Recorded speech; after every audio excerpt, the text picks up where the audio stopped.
Alors cette vidéo va vous permettre de connaître tout ce qui est utile pour configurer des passations. Alors le mode le plus simple, celui que je vous conseille, c'est ce mode candidat. Vous ajoutez un candidat, donc soit vous l'avez déjà rentré dans votre base de données, soit vous cliquez ici sur ajouter un candidat. Donc je vais lui rentrer un nom, un âge. Il est important d'avoir l'âge pour que les tables de normes soient bien choisies par l'application pour standardiser les résultats.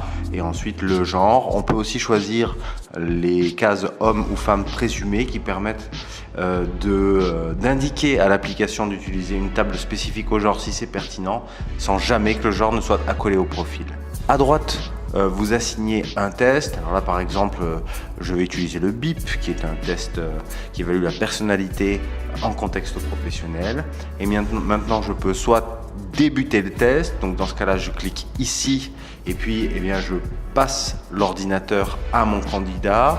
Il y a une petite notification qui vous indique que votre session sera désactivée pour éviter qu'à la fin de l'évaluation, votre candidat ne se retrouve avec tous vos résultats et votre base de données accessible si vous n'êtes pas avec lui à la fin du test.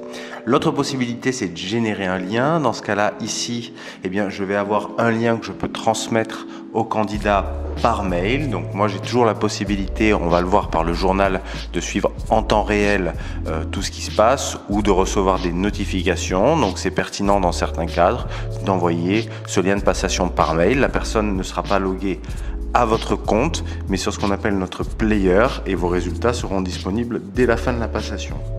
La dernière possibilité est ce qu'on appelle la saisie rapide. Alors la saisie rapide, c'est pour ceux qui préfèrent administrer les tests en version papier, et dans ce cas-là, vous pouvez ici reporter les réponses aux items de la personne évaluée dans une fenêtre simple d'administration pour enregistrer ses réponses.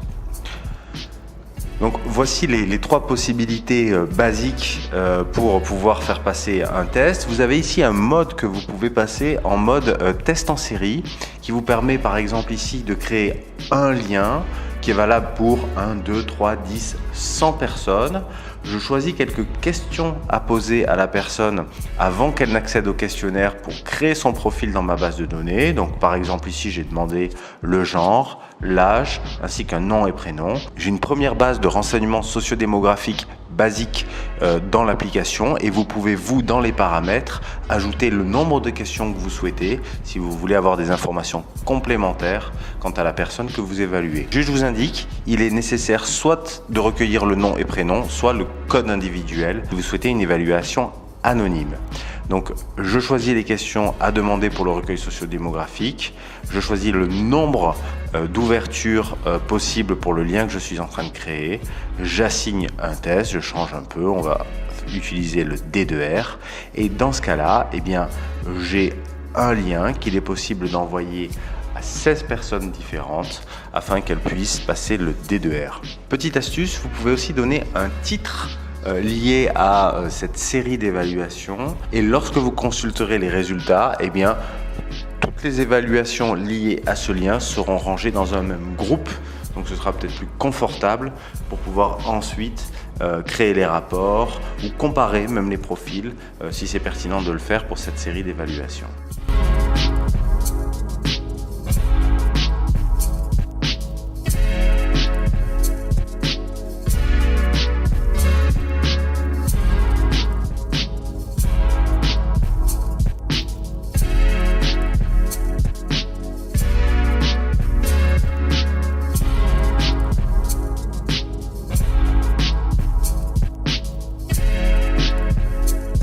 Voilà, je vous remercie. Je vous retrouve pour les autres vidéos très rapidement.